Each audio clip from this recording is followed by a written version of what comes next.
Depois ele partiu dali e foi para a sua pátria, seguido de seus discípulos. Quando chegou o dia de sábado, começou a ensinar na sinagoga. Muitos o ouviam e, tomados de admiração, diziam: "De onde lhe vem isso? Que sabedoria é essa que lhe foi dada? E como se operam por suas mãos tão grandes milagres? Não é ele o carpinteiro, o filho de Maria, o irmão de Tiago, de José, de Judas e de Simão? Não vivem aqui entre nós também suas irmãs?" E ficaram perplexos a seu respeito. Mas Jesus disse-lhes: "Um profeta só é desprezado na sua pátria, entre os seus parentes e na sua própria casa." Não pôde fazer ali milagre algum. Curou apenas alguns poucos enfermos, impondo-lhes as mãos. Admirava-se ele da desconfiança deles, e ensinando percorria as aldeias circunvizinhas. Então chamou os 12 e começou a enviá-los 2 a 2, e deu-lhes poder sobre os espíritos imundos. Ordenou-lhes que não levassem coisa alguma para o caminho, senão somente um bordão, nem pão, nem mochila, nem dinheiro no cinto. Como calçado, unicamente sandálias, e que se não revestissem de 2 túnicas. E disse-lhes: "Em qualquer casa em que entrardes, ficai nela, até vos retirardes dali. Se em algum lugar não vos receberem nem vos escutarem, saí dali e sacudi o pó dos vossos pés em testemunho contra ele." Eles partiram e pregaram a penitência. Expeliam numerosos demônios, ungiam com óleo a muitos enfermos e os curavam. O rei Herodes ouviu falar de Jesus, cujo nome se tornara célebre. Dizia-se: "João Batista ressurgiu dos mortos e por isso o poder de fazer milagres opera nele."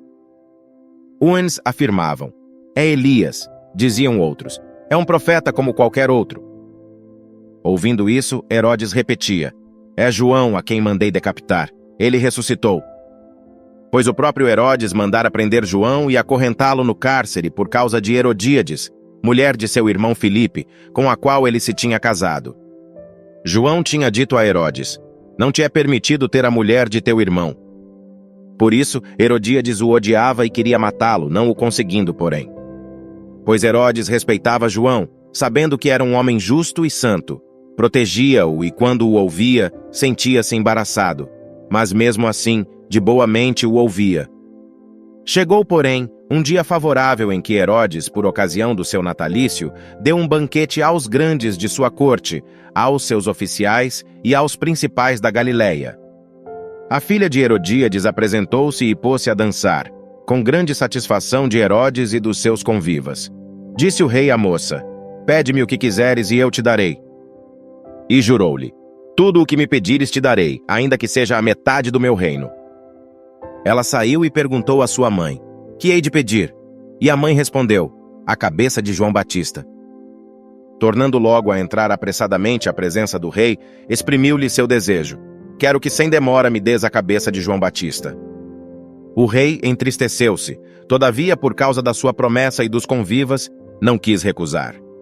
Sem tardar, enviou um carrasco com a ordem de trazer a cabeça de João.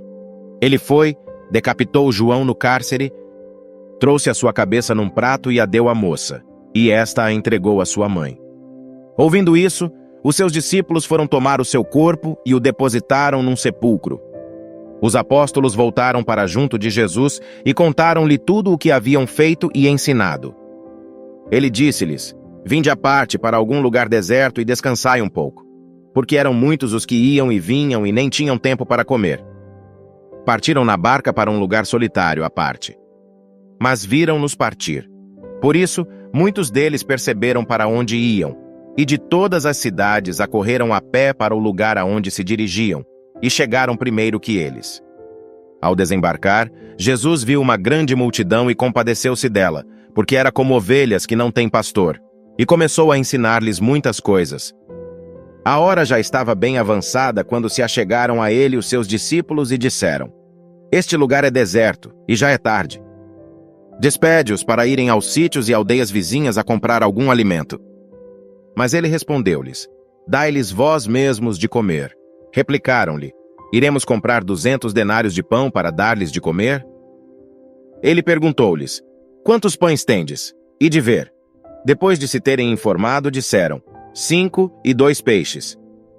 Ordenou-lhes que mandassem todos sentar-se em grupos na relva verde.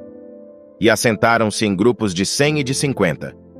Então, tomou os 5 pães e os 2 peixes, e, erguendo os olhos ao céu, abençoou-os, partiu-os e os deu a seus discípulos, para que lhes distribuíssem, e repartiu entre todos os 2 peixes.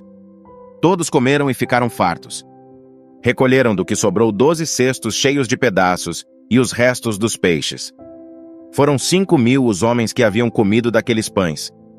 Imediatamente ele obrigou os seus discípulos a subirem para a barca, para que chegassem antes dele à outra margem, em frente de Betsaida, enquanto ele mesmo despedia o povo. E despedido que foi o povo, retirou-se ao monte para orar. À noite achava-se a barca no meio do lago, e ele a sós em terra. Vendo-os se fatigarem em remar, sendo-lhes o vento contrário, foi ter com eles pela 4ª vigília da noite, andando por cima do mar, e fez como se fosse passar ao lado deles. À vista de Jesus caminhando sobre o mar, pensaram que fosse um fantasma e gritaram, pois todos o viram e se assustaram. Mas ele logo lhes falou, tranquilizai-vos, sou eu, não vos assusteis. E subiu para a barca junto deles, e o vento cessou. Todos se achavam tomados de um extremo pavor, pois ainda não tinham compreendido o caso dos pães. Os seus corações estavam insensíveis. Navegaram para o outro lado e chegaram à região de Genezaré, onde aportaram. Assim que saíram da barca, o povo o reconheceu. Percorrendo toda aquela região, começaram a levar em leitos os que padeciam de algum mal, para o lugar onde ouviam dizer que ele se encontrava. Onde quer que ele entrasse, fosse nas aldeias ou nos povoados ou nas cidades, punham os enfermos nas ruas e pediam-lhe que os deixasse tocar ao menos na orla de suas vestes. E todos os que tocavam em Jesus ficavam sãos. Evangelho segundo São Marcos.